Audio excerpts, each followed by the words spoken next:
Well, 2 weeks ago, Fed boss Jerome Powell told an audience, quote, "The economy is fine." Later today, the Fed will provide a much more nuanced assessment of the state of the U.S. economy, and in particular, perhaps, its view of the risks to economic growth and inflation arising from the Trump administration's aggressive trade policies. No rate cut is expected today, but expectations are building that the Fed could cut its benchmark rate only twice this year, and waiting for the second half of the year before cutting for the first time. One economist told Bloomberg News recently, quote, "Tariffs and trade policy will create an inflationary impulse that will make it difficult for the Fed to cut rates." Our featured guest of the morning has a similar view. Let's welcome Paul Harris, partner and portfolio manager at Harris Douglas Asset Management. Paul, first of all, thank you for joining us today. Oh, my pleasure. So everybody's watching the Fed. There will be dot plots issued today. That's that graph of future expectations that the market jumps on right away. Jerome Powell will provide some commentary as well. What are you expecting?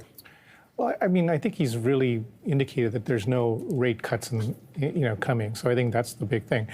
I think the issue is that over the last little while in the U.S. economy, and we're already close to the end of the first quarter, that you've seen a lot of different expectations come out. If you saw the U.S. Michigan survey, which just came out recently, inflationary expectations have gone up a lot, actually. Not like, I think in some other surveys, they were at 3.5. They've almost gone up to 4.5. Expectations for rates have gone up. Expectations for, the economy slowing down have gone up. So consumer sentiment have gone down, right? So there's a lot of, I think, uncertainty. And I think the Fed is right to stay on hold until they figure out exactly, where the economy is going. And I think, there's a possibility, and even the Trump administration goes on about this stuff and makes it sound like it's just a part of the way the world works. They may go into a recession, right? So, and that's okay from their perspective because we have to sort out the economy, but it's not okay, right? I mean, recessions are very difficult things. So, so I think that the Fed is right to be on hold.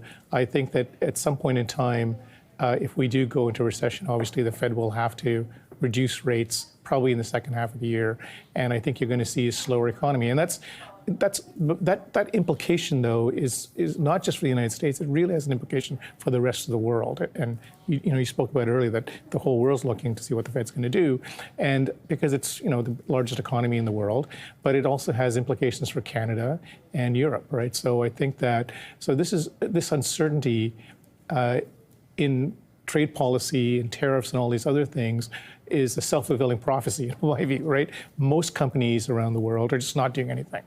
They've just put everything on hold. So, we deal with a relatively mid-sized accounting firm, and when you talk to them, they go, well, our clients are not doing anything. They deal with mid-level companies in this country. Not doing anything because of uncertainty. Yeah, uncertainty. They're not hiring people. They're not expanding. They're not doing any of these other things because they're not sure.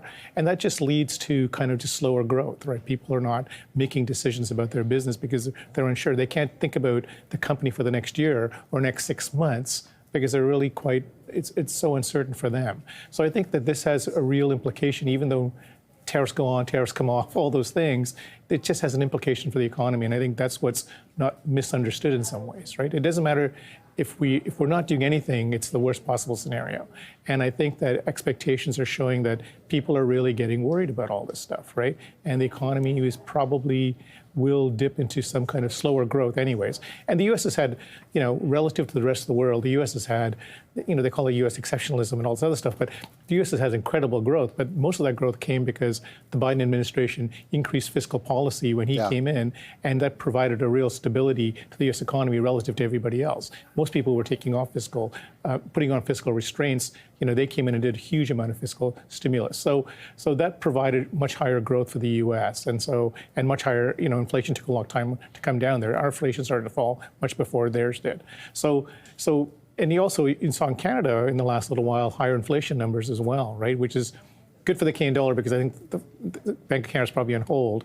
But it creates an uncertainty here as well, right? About a lot of things that are going on where people thought rates were going to come down, and I think it's clear that if we go through a world where there's tariffs it really hurts our country more than it hurts the U.S. So stock markets are, U.S. stock markets are in or near correction territory. Do you think it gets a lot worse if the market begins pricing in a recession?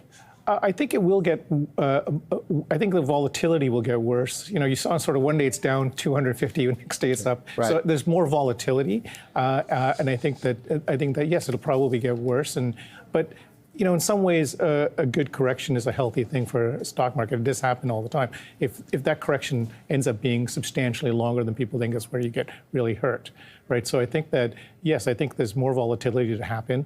I think unless you have a clear vision whether you have tariffs or not, then you can get going. Even if you have tariffs, at least you can make some decisions, right? Say, okay, this is how the world looks to me today, and I'm going to deal with that. But if you don't know, I think it's much harder. So I think, yes, there's more volatility coming. I think there'll be, you know, you may get that. And that's why I think there's an opportunity to buy some great companies in this volatility. And Paul Harris will talk about that before too long, where he's seeing opportunity in